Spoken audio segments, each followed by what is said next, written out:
దావీదు రాసిన కీర్తన 98వ అధ్యాయంలో ధ్యానం చేసుకుందాం. ఎందుకంటే మరి నేను స్పెషల్ టీచర్గా వెళ్తానని అనుకోలేదు. అనుకోని విధానంలో తక్కువ శాలరీ అయినా కూడా దేవుడికి మహిమకరంగా దేవుడు నన్ను వాడుకున్నాడు. మేము ఇండియన్ క్రిస్టియన్ కాబట్టి 5 సంవత్సరాలు అందరికీ అయిపోయినాక లాస్ట్న నాకు ప్రమోషన్ వచ్చింది. అప్పుడు దేవుడు మహిమకరంగా ఈ వాగ్దానం నెరవేర్చినాడు. యెహోవా ఆశ్చర్యకరం చేస్తున్నాడు.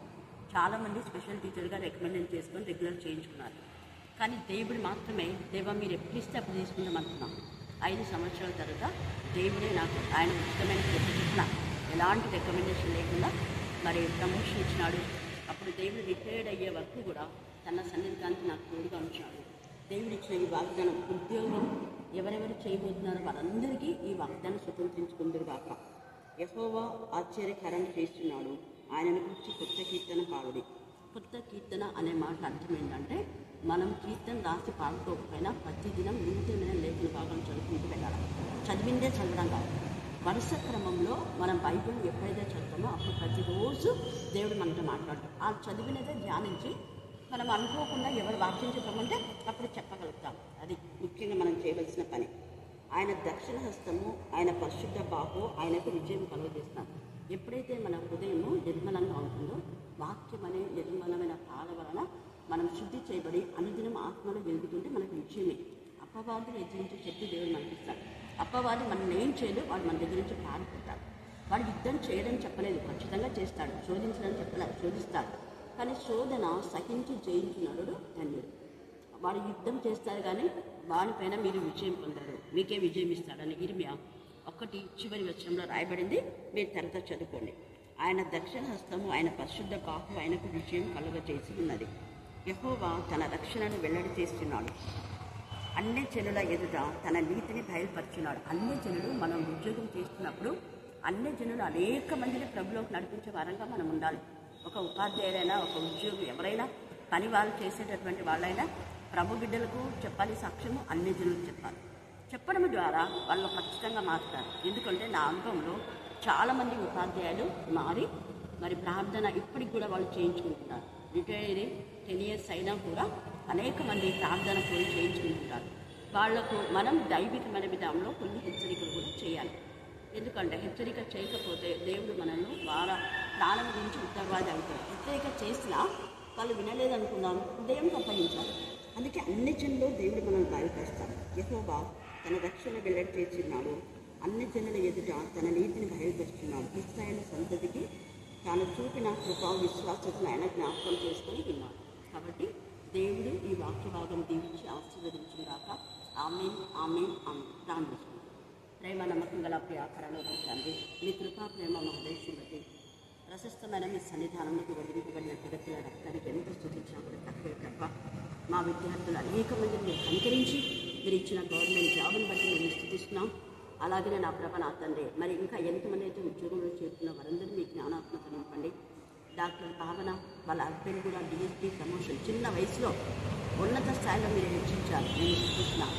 కేజీఆర్ టీచర్ నా ప్రభ నా తండ్రి, మరి తమ్ముడు ప్రదీప్ని కూడా జ్ఞాపకం చేసుకొని అనేక నా ప్రభ నా తండ్రి డిస్ట్రిక్ట్లో అధికారంగా మీరు చేశారు. ఇరిగేషన్ డిపార్ట్మెంట్లో అందరినీ మీరు ఆశ్రయించేందుకు మేము స్థుతిస్తున్నాం.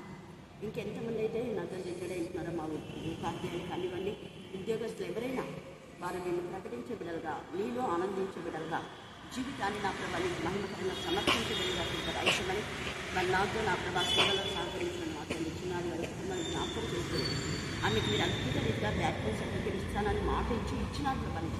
ఎంత గొప్పదే ప్రభా. ఎవరు బ్యాక్టరీస్ తీసిన సర్టిఫికేట్ ఇచ్చే జ్ఞానం, ఇంగిత జ్ఞానం ఉపాధ్యాయులకు మా తండ్రి, అలాగనే పాస్టర్స్కి ముఖ్యంగా మీరు దయచేయండి. ఉపాధ్యాయులు కూడా పిల్లలు సర్టిఫికేట్ అయినా అడిగినప్పుడు దేవ వారిని బాధ పెట్టకుండా వెంటనే వాళ్ళ సర్టిఫికేట్ ఇవ్వడానికి జ్ఞానం కలుగచేయమని నజరేస్తున్నామని ప్రార్థిస్తున్నాం తండ్రి. ఆమేన్, ఆమేన్, ఆమేన్. 1-2 చదువుతున్నాం.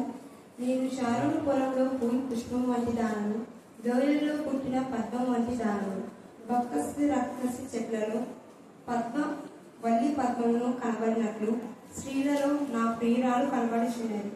దేవుడి పరిశుద్ధ వాక్యం దీవించుకున్నాక. ఆమేన్, ఆమేన్. గల ప్రియ పరలోకపు తండ్రి, మీ కృపా ప్రేమ మహదేశం బట్టి ప్రశస్తమైన మీ సన్నిధానములకు వధింపబడిన గొర్రెపిల్ల రక్తానికి ఎంత స్తుతించినా కూడా తక్కువే ప్రభా. ఈ యొక్క స్త్రీల కుటుంబంలో నా ప్రభ నా అందరి స్త్రీ అంటే సంఘముని సంఘంలో నా ప్రభ స్త్రీ పురుష భేదం లేకుండా అందరూ కలిసి దేవా నేను కనపరిచే కృపను మీరు మాకు ఇచ్చినందుకు మేము స్తుతిస్తున్నాం. దేవా వాక్యం విన్న ప్రతి బిడ్డ తమ యొక్క జీవితాలు సరిదిద్దుకోవడానికి కృప దయచేయుగాక.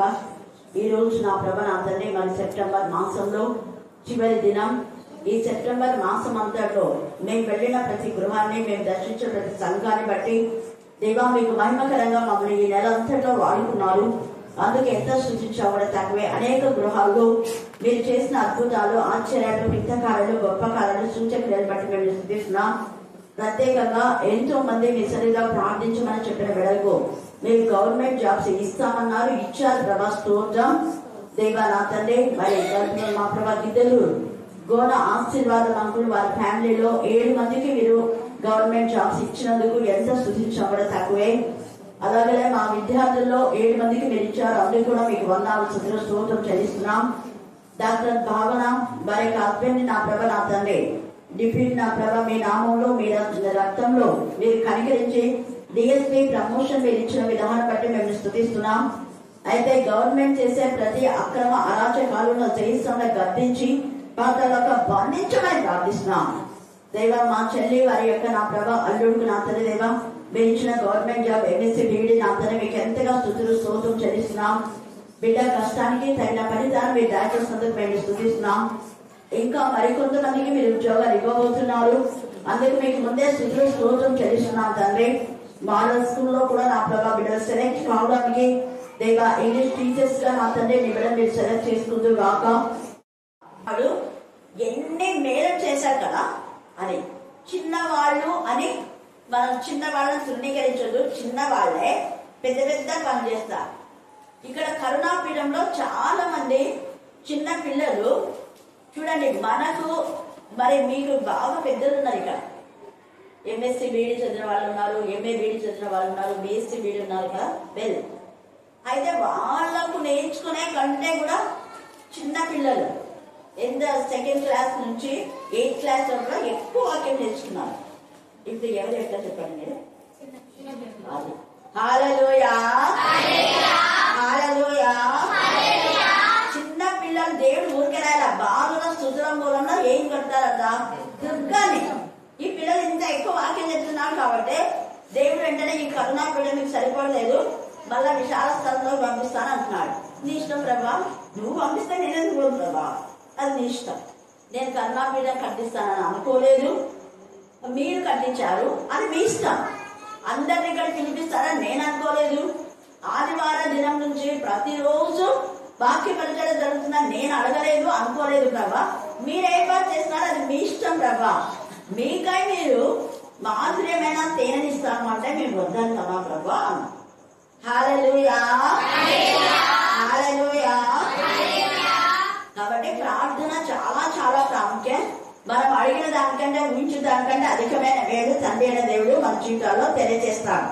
అందరికంటే మన స్త్రీల ప్రత్యేకత ఏంటంటే స్త్రీలు మాత్రమే కాకుండా యవన బిడ్డలు కూడా, పురుషులు స్త్రీలు కలిసి దేవుని వాక్యం ధ్యానిస్తున్నాం. ఎందుకంటే స్త్రీలు పురుషులు కలిసి కదా సంఘంగా దేవుని సంధికి ఎత్తబడేది. కాకపోతే స్త్రీలకు ఒక ప్రత్యేకమైన మెసేజ్ ఉంటుంది. ఆ మెసేజ్ లో పురుషులు కూడా వింటారు, యవన బిడ్డలు కూడా యూత్ కూడా వింటారు. ఇక్కడ మనం ఈ రోజు ధ్యానాంశం ఏంటంటే పరమగీతంలో 2వ అధ్యాయము 1-2 వచనాలు చదవగా మీరు విన్నారు. ధ్యానాంశము బలురక్కసి చెట్లలో వల్లి పద్మము. చెప్పండి అందరూ. బలురక్కసి చెట్లలో వల్లి పద్మము. బలురక్కసి చెట్లలో వల్లి పద్మము. దీని అర్థం ఏంటంటే బలురక్కసి చెట్ల లాంటి వ్యక్తులు మన మధ్య ఉన్నా మనము వల్లి పద్మం లాగా మన పరిమళాన్ని వెదజల్లారంట. అలాగనే ఇంగ్లీష్ లో I am rose of the Sharon, I am lily of the valley. అంటే నువ్వు లోయల్లో ఎక్కువ బురద గుంటలు ఉంటాయి, భూమి గల లోయలు ఉంటాయి. ఆ బురద గుంటల్లో కూడా లిల్లీ పద్మము బయటికి వచ్చి బురద వాసనను పోగొట్టి మంచి స్మెల్, అంటే లిల్లీ యొక్క వాసన, లిల్లీ పువ్వు యొక్క వాసన ఎలాగ వెదజల్లుతుందో లోకం అనే బురదలో మనం ఉన్నాం. ఈ లోకం ఒక బురద లాంటిది, ఈ లోకం ఒక లోయ లాంటిది.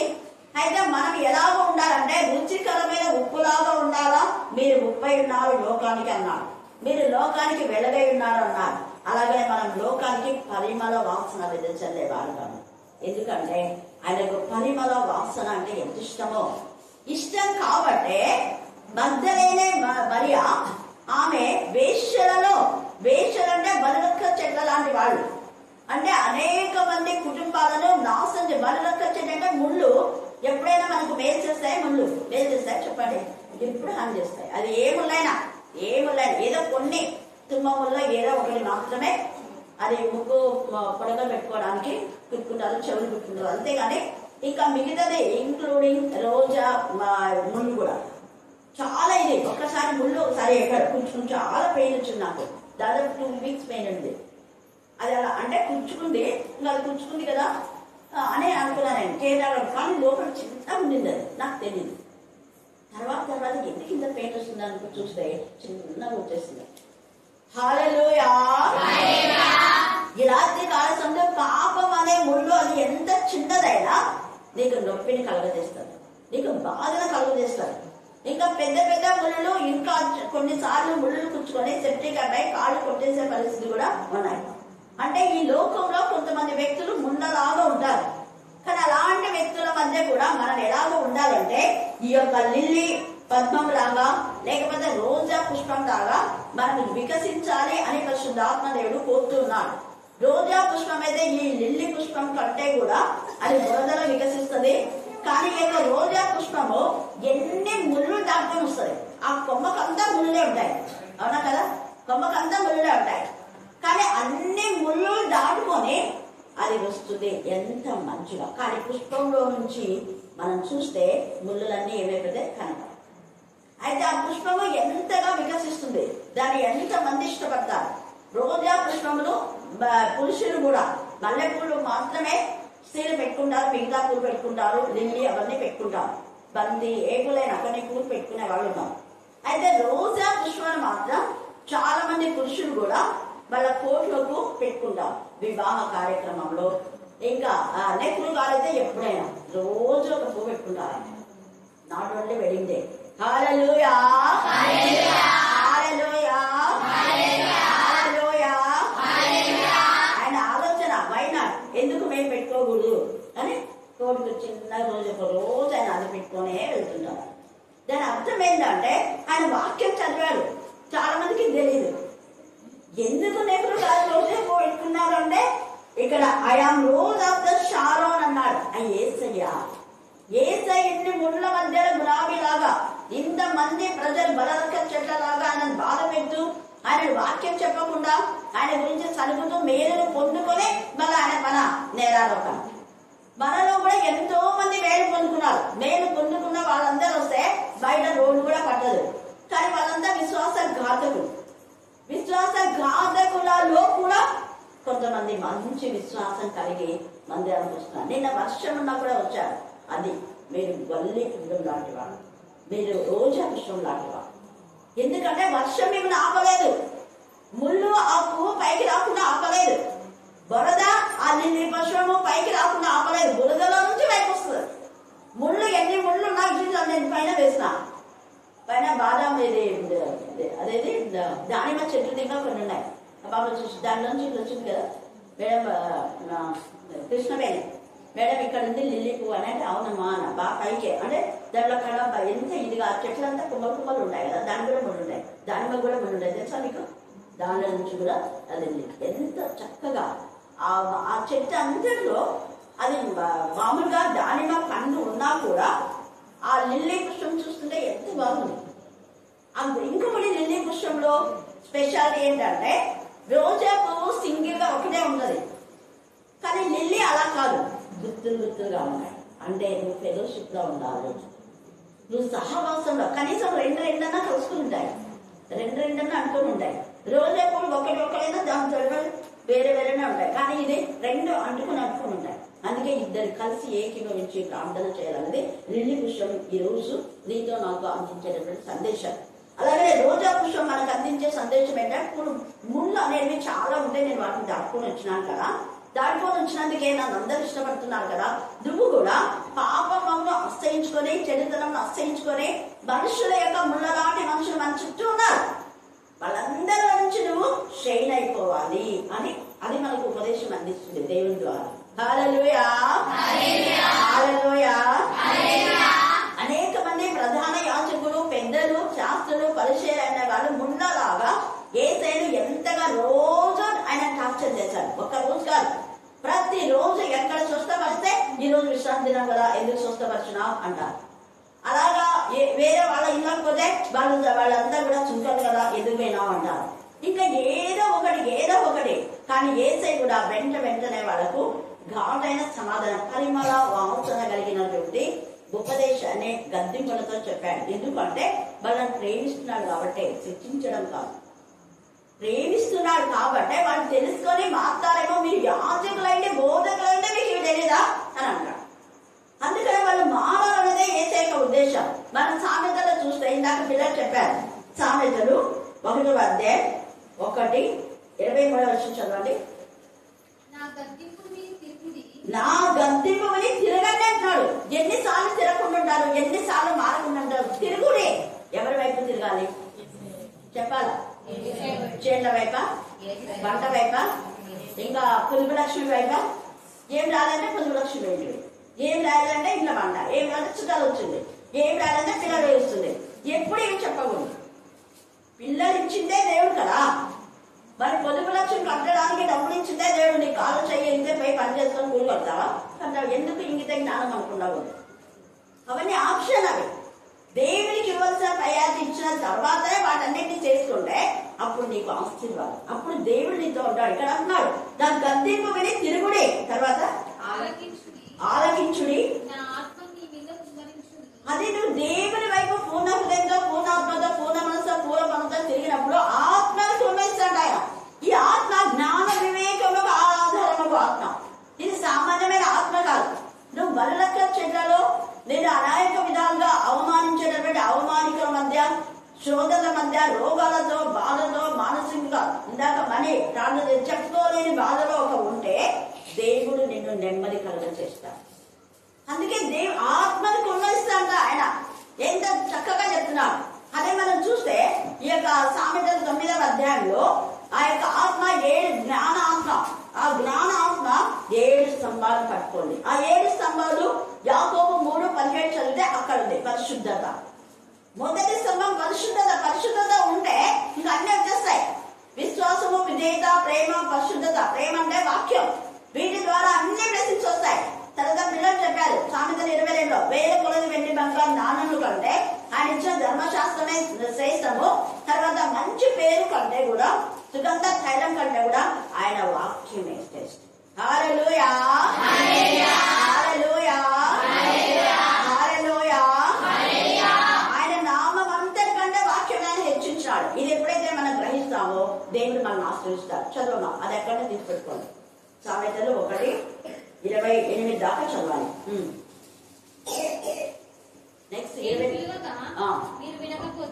నేను పిలువగా తిరగండి అన్నాడు. తిరగమంటే మీరు తిరగరా? తిరగకుండా మీ యొక్క మూఢ నమ్మకాల్లో, మీ యొక్క మూర్ఖత్వంలో, మీ దాంట్లోనే మీరు ఉన్నారు. మీరు తిరగలేరు.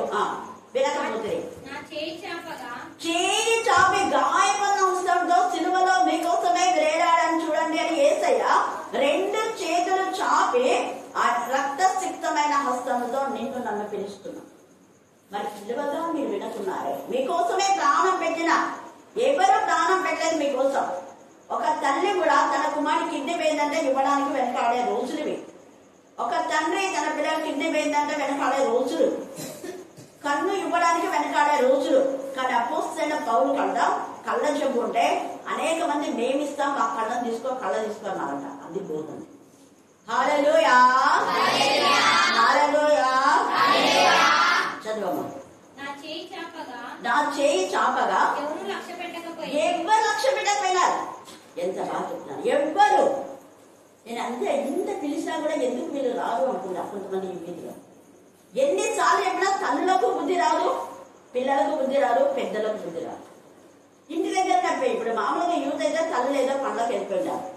ఇంటి దగ్గర వృద్ధులు ఉంటారు కదా, వాళ్ళు ఎంత గద్దించాలి, బాగా చూసుకుంటుంటారు. వాళ్ళు ఆడుకుంటుంటారు, చెయ్యకూడదు. ఎందుకంటే వృద్ధులైనటువంటి తల్లులు ఆ యొక్క తిమోతి వాళ్ళ అమ్మమ్మ ఎంత ఆత్మీయంగా పెంచింది తన యొక్క మన్మని. చాలా మంది మన్మలు ఉన్నారు, దేవునికి మహిమకరంగా పెరిగారు.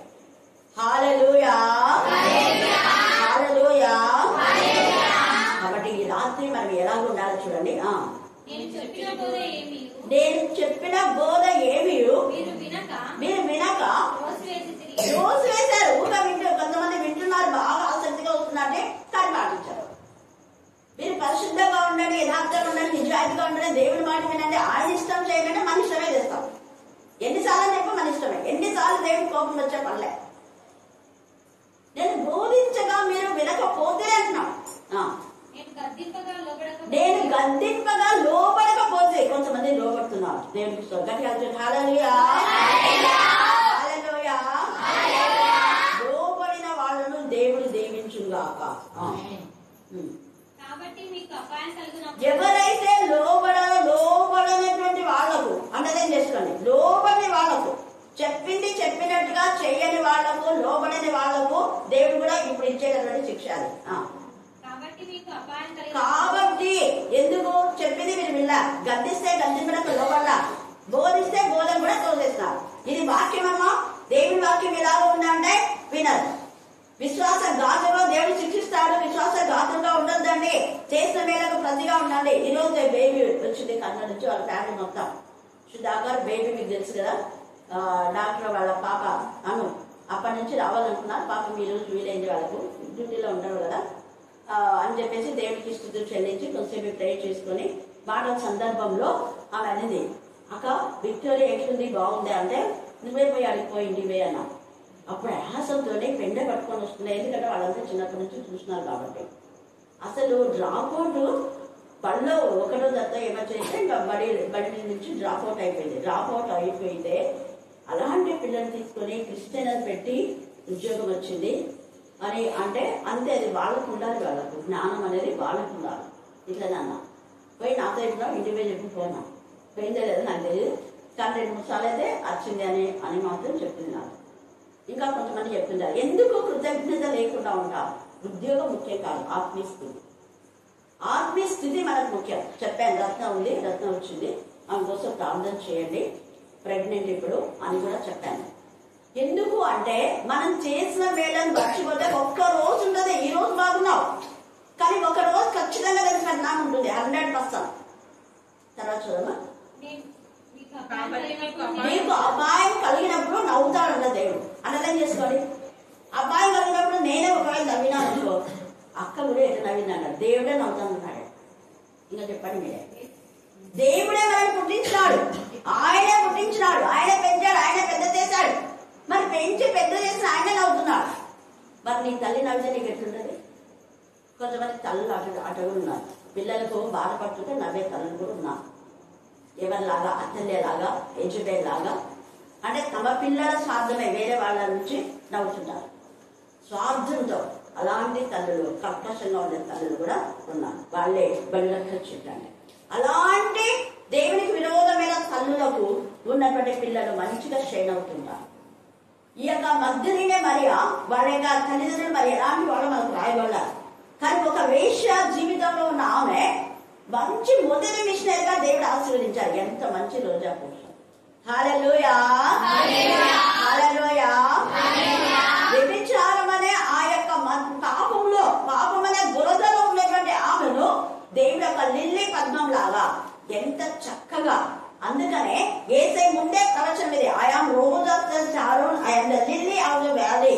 నా బిడ్డలు నన్ను గురించి పరిమళ వాసన వెదజల్లుతారు, యేసే వాసన వెదజల్లుతారు. అందుకే ఆమె పరిమళ సువాసన కలిగినటువంటి అర్థం తీసుకొచ్చి యేసయ్య పైన పోసింది. ఆమె నీ నామమును మేము సువాసనగా ప్రకటిస్తాం, సువార్తైన సువాసన మేము ప్రకటిస్తాం. యేసయ్య నువ్వు మా జీవితాలను పరిమళ వాసనగా చేశావు, అందుకే ఎక్కడున్నా కూడా ఈమె గురించి నేను ప్రకటిస్తా అన్నాడు. అక్కడ శిష్యులు అడ్డుకున్నారు, హూ ఆర్ యు అన్నాడు. మీరెవరు అనడానికి అన్నారు.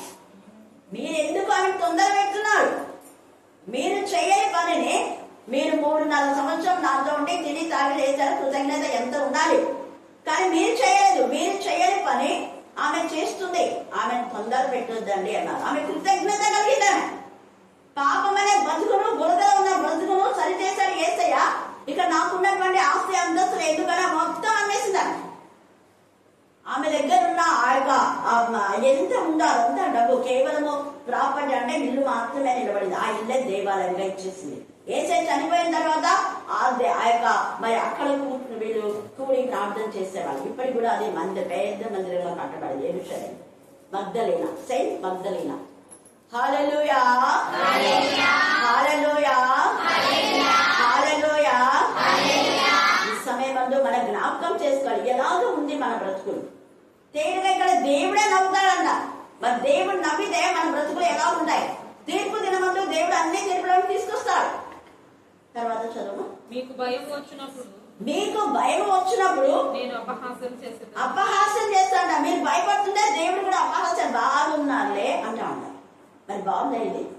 దేవుడే అపహాస్యం చేస్తే అసలు అపవాది నవ్వాలి.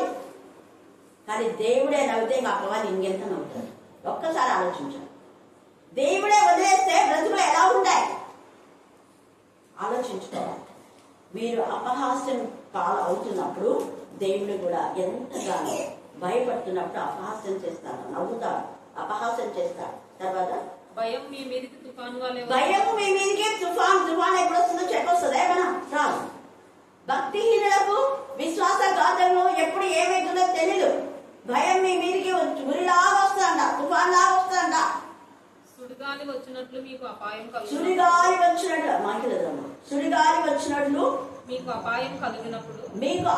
కలిగినప్పుడు మీకు కష్టమును దుఃఖమును ప్రాప్తించినప్పుడు చూడండి, కష్టము దుఃఖము ప్రాప్తించినప్పుడు నేను అపహాస్యం చేస్తానని తండ్రి అయిన దేవుడే, సృష్టికర్త దేవుడే స్వయాన మాట్లాడుతున్నాడు. కారణం ఏంటంటే ఇంతమందిని మీకోసమే నేను పంపితే వాళ్ళే మీ మధ్యకి రాకపోతే మీ బతుకులేంటి అని అప్పుడు క్వశ్చన్ చేస్తారు.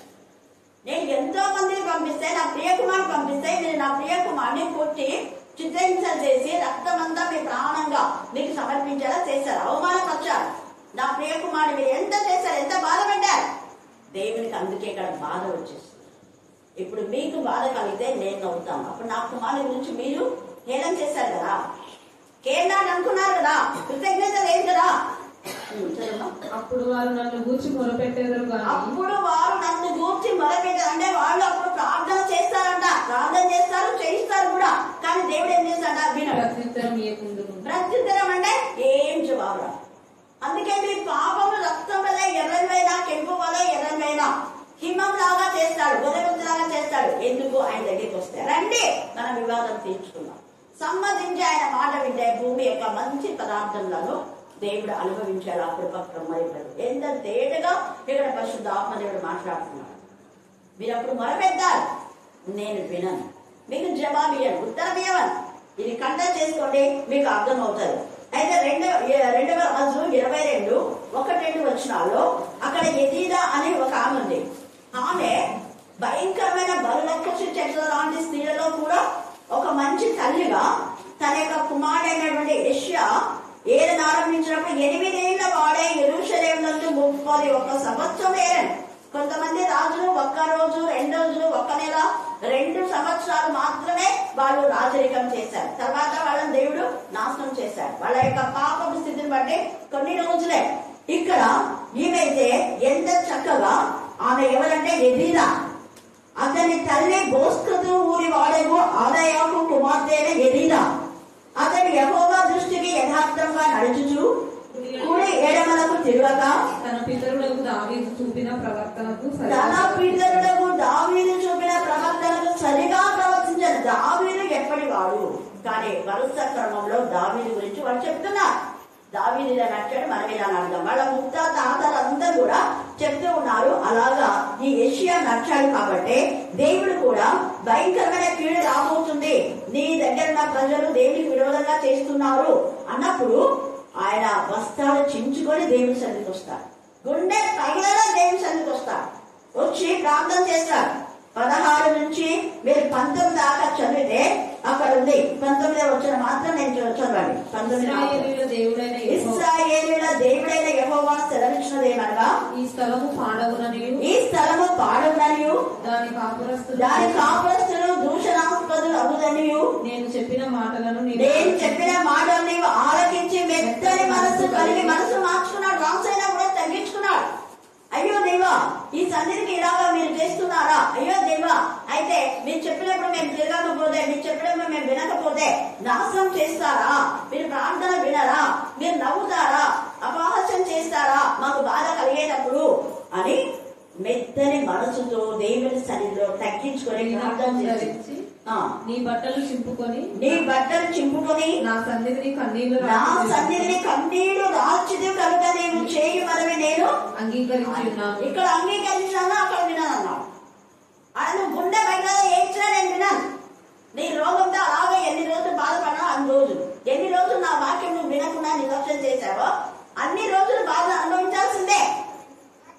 ఎన్ని రోజులు విశ్వాసఘాతకంగా ఉన్నావో ఆ పరిస్థితి తదనంతరమైన పిల్లలకు వస్తుంది. ఇక్కడ వీళ్ళ తల్లి దేవుని ఎందుకు భయభక్తి కలిగింది కాబట్టి ఈ కుమారుడు 8 ఏళ్లలో రాజు చేసింది. 31 సంవత్సరం వెళ్ళాడు.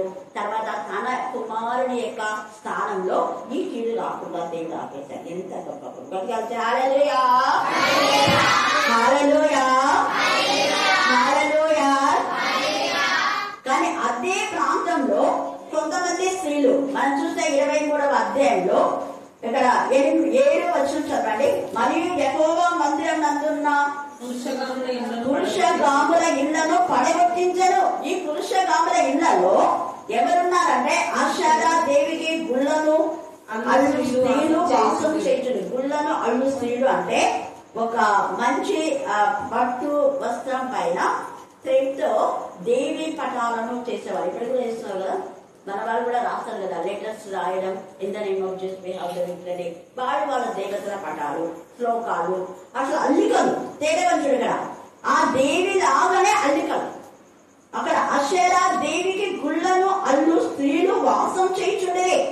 యూదా పట్టణంలో ఉన్న యాజకులందరినీ అక్కడ అవతలికి వెళ్ళగొట్టారు. మీరు యాజకులు ఉన్నారు, మీకు సిగ్గులేదా? మీకు ఇక్కడ స్త్రీలంతా చేసే పనులేగా మీకు తెలీదా? మీరు యాజకులు ఉండి గర్తించడం పోయి వాళ్ళతో మీరు ఏకమయ్యారా? వాళ్ళతో మీరు కుమ్మక్కయ్యారా? వాళ్ళతో దేవుని మందిరాన్ని పాడు చేస్తున్నారా? మీరు యాజకులందరినీ అక్కడ వెళ్ళగొట్టేశారు. అసలు మీరు యాజకుల పిచ్చాచులు అన్నట్టుగా దేవుని మందిరాన్ని పాడు చేస్తారా మీరు? దేవుని మందిరం పరిశుద్ధమైన మందిరం కదా. ఆ చుట్టుపక్కల యాజకుల కోసం ఏర్పాటు చేసిన ఆ ఇళ్లలో పురుషగాములు ఉన్నారు. వాళ్ళు అయిపోయిన తర్వాత వాళ్ళలో ఈ గుళ్ళను ఆషేరా దేవి గుళ్ళను అలపడి స్త్రీలు, బహుశా వాళ్ళు వీళ్ళు కలుస్తున్నారనో తెలియదు. అయితే అలాంటి స్త్రీలు అక్కడ ఉన్నారని వాళ్ళందరినీ అవతలకు వెళ్ళగొట్టేశారు. యాజకులను వాళ్ళనంతా కూడా చూడండి. గెబా మొదలుకొని బెయేర్షెబా వరకును యాజకులు ధూపం వేసిన ఉన్నత స్థలములను అతడు అపవిత్రపరిచి పట్టణంలో ప్రవేశించు వారిని ఎడమ పార్శ్వమున పట్టణపు అధికారి అయిన యెహోషువ గుమ్మము దగ్గర నుండి ఉన్నత స్థలములను పడగొట్టించెను. ఇక్కడ మనం జ్ఞాపకం చేస్తారు. అలాంటి స్త్రీలు ఉన్న ఆ ప్రాంతంలో ఎదిగా తన కుమారుని వల్లి పద్మం లాగా, రోజా పుష్పం లాగా పెంచి దేవునికి మహిమకరంగా ఇలాంటి కాలంలో అన్యుల మధ్య ఏకవేలు తన కుమారుని మోషను మహిమకరంగా పెంచింది. ఒక అన్యురాలు లోయి యునేకే వాళ్ళు ఇస్రాయేల్ యొక్క మరి వంశీకులం చేస్తున్నారు కాబట్టి దేవునికి మహిమకరంగా వాళ్ళు మార్చబన్నారు. ఆ ప్రాంతంలో ఉంది వాళ్ళంతా అన్యులే. ఈ యొక్క సమయంలో అన్యులు దేవుని ఎంతగా మహిమపరుస్తున్నారు. వాళ్ళు దేవుని ఇన్ని రోజులు తెలిసి మన బ్రతుకులు ఎలానే రూతు శక్తిమైన ప్రాంతం నుంచి ఇద్దరికి చెప్పింది వాక్యం. ఓర్బాను చెప్పింది, రూతు చెప్పింది. కానీ రూతు తగ్గించుకొని మెత్తని మనసుతో అత్తమ్మను హత్తుకుంది కాబట్టి డిసైడ్ అయిపోయింది. ఆమె ఓర్ప నటించింది, కొంతకాలం ఉన్నట్టుగా ప్రేమ నటించింది, మళ్ళీ ఏడ్చింది, అత్త మీద ఎంతో ప్రేమ ఉన్నట్టు. కానీ మళ్ళీ వెనక్కి అయిపోయింది. అలాంటి బతుకులు ఉన్నాయా? ఓర్ప లాంటి జీవితంలో ఉంటాయి. ఎప్పుడు ఆశ్రయించాడు, నువ్వు ప్రార్థన చేసినా దేవుడు వినాడు. నువ్వు ఉండేదే శపితమైన చోట. శపితమైన చోట ఉంటే బ్లెస్సింగ్స్ రావు. ఆశీర్వదించబడినకి రూతు వచ్చింది. ఇశ్రాయేలు దేవుడు రెక్కల నీడకు వచ్చింది, అందుకే బ్లెస్సింగ్స్ వచ్చాయి ఆమెకు. తర్వాత రూతుకు మధ్యలోనే వెళ్తూ సమరయ స్త్రీ యేసు యొక్క మాట విని తన పాపం జీవితాన్ని వదిలేసింది. యథార్థంగా ఒప్పేసుకుందామే. నీకు ఇదిగో 5 భర్తలు ఉండరు అంటే ఏయ్ నువ్వెవరు నాకు చెప్పడానికి, నువ్వేమైనా నన్ను కన్నావా పెంచావా అని దాన్ని ఒక్క మాట అన్నాడు. అవునాయి కాదు, ఇప్పుడున్నవా నీ వాడు కాదు, ఓపెన్గా అయిపోయాడు. ఏం చేసినావు నువ్వు, నన్ను అలా మాట్లాడుతుందా అనిందా అన్నా. యథార్థంగా చెప్పి సత్యం చెప్పింది, బ్రతుకు మార్చుకుంది. అనేకులను ప్రభు చెంతకు అనిపించింది. పరిమళ వాసం బలులక్క చెట్టాను. పాపము జీవితంలో ఉన్న సమరయ స్త్రీ బల్లి పద్మంలాగా రోజపులాగా పరిమళించింది. ఈ రాత్రి మన బ్రతుకులు దేవునికి మహిమకరంగా పరిమళ సువాసన వెదచల్లవిగా ఉండాలి. అలాగే సామెతలు 3:1-5, 8 మీరు సరదా చదువుకోండి. ఇంకా తర్వాత ఈ సాంగ్స్ ఆఫ్ సొలొమన్ అంటే అదే పరమ గీతములు 8:3 చదువుకోండి. ప్రకటన 22:1 మీరు చదువుకోండి. తర్వాత దీనికి సంబంధించిన లేఖన భాగాలు టైం లేదు. దేవుడు ఈ లేఖన భాగాన్ని దీవించి ఆశీర్వదించుగాక. ఆమేన్ ఆమేన్. ఈ సమయాన్ని సహోదరి వసంతకు అప్పగిస్తున్నాం.